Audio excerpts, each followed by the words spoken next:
All right, Kent Business College crew, welcome. Let's just jump right in, shall we? We're tackling one of the big ones today, one of the legendary 4 Ps of marketing. We're talking about place. Okay, so let me paint a picture for you. Imagine you've cracked it. You've invented, a self-walking dog leash. It's brilliant, the best thing ever. You're gonna be a millionaire, right? Well, who cares? Seriously, let's be real. If that amazing leash is just sitting in your garage and nobody can actually buy it, then you don't have a business. You've just got a very cool, very expensive hobby. And that right there is why place is so unbelievably important. So here's the game plan. We're gonna break down what place even means, check out the direct versus indirect routes to market, figure out if you wanna be everywhere or super exclusive, see how online shopping flipped the whole game on its head, and then, most importantly, where you come in. Okay, first up, what on earth is place? It seems obvious, but trust me, getting this right is everything. So the textbook definition is all about distribution channels and delivery methods. Fancy words. But really, place is just about how you get your stuff to the people who want to buy it. It's the entire journey from your warehouse to their house. And the choices you make here are absolutely massive. They're going to shape the actual work you do every single day. Which leads us to the first big fork in the road. You've got a choice to make. Are you going to go it alone, or are you going to call on the cavalry? Basically, you've got 2 main options. Path number 1, you sell straight to your customers, no one in between. Path number 2, you team up with other businesses, think wholesalers, big shops, to help you out. Let's look at what that actually means. So, the direct channel. This is you talking straight to your customer. Apple's the king of this, right? You walk into an Apple store, you buy from their website, it's all Apple all the time. The upside is huge. You control everything. The branding, the price, how the staff talk to people. The downside? It's expensive and can be really slow to grow. And then you've got the indirect channel. Imagine you make the world's best crisps. You're not going to open your amazing crisps shop on every high street, are you? No way. So you sell a giant pallet of them to a wholesaler. That wholesaler then sells boxes to hundreds of corner shops. And boom, suddenly your crisps are everywhere.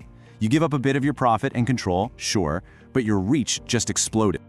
Okay, so once you've figured out how you're going to sell, the next question is how widely? Are you trying to be everywhere at once, or are you a little more exclusive?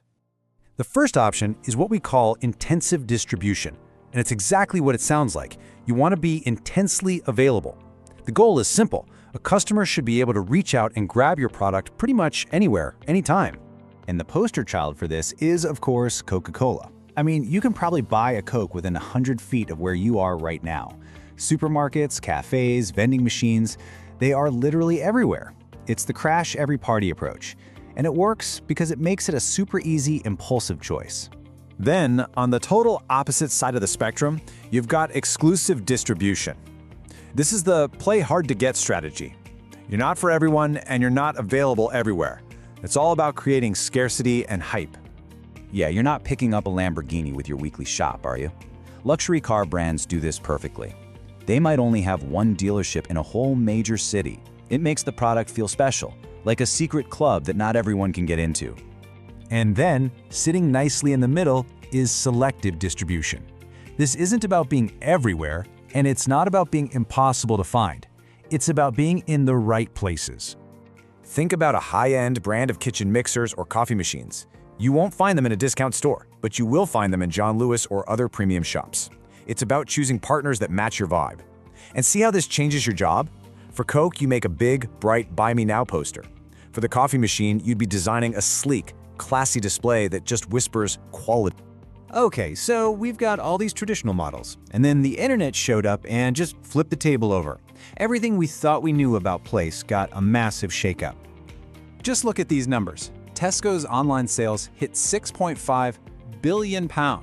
That is not just a cute little side hustle for them.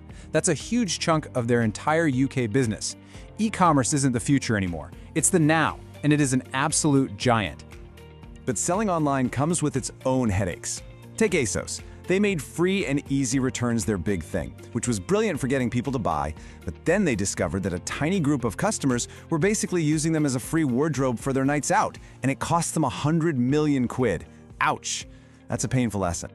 And this is where the really clever companies are winning. They're not choosing between online or physical stores. They're blending them.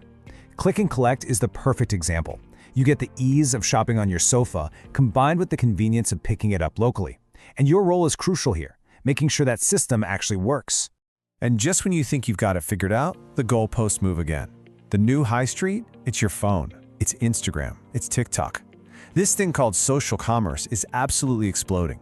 We're talking about going from seeing a cool video to buying the product in it, all without ever leaving the app. It's instant, it's fast, and it's changing everything. So let's bring it all back to you. After all this, you might be thinking, okay, that's great, but what does it have to do with my job? Where do you, the apprentice, fit into this big, complicated place puzzle? You are the glue. Simple as that. You're the person on the ground who makes all this strategy actually happen. One day, you might be designing a brilliant point-of-sale display for a retailer. The next, you could be frantically testing the company's website because the Reserve in Store button isn't working. You're the one in the trenches, making sure that when a customer wants to buy something, they actually can. So I'm going to leave you with a mission. Tomorrow, when you go into work, I want you to look around with fresh eyes. Think about everything we've talked about. Is your company's place strategy a slick, multi-lane superhighway? Or is it more like a winding country road with a load of potholes? You now have the toolkit to see it clearly. And the most important question is, what's the one thing you can do to help fix a pothole or add a new lane?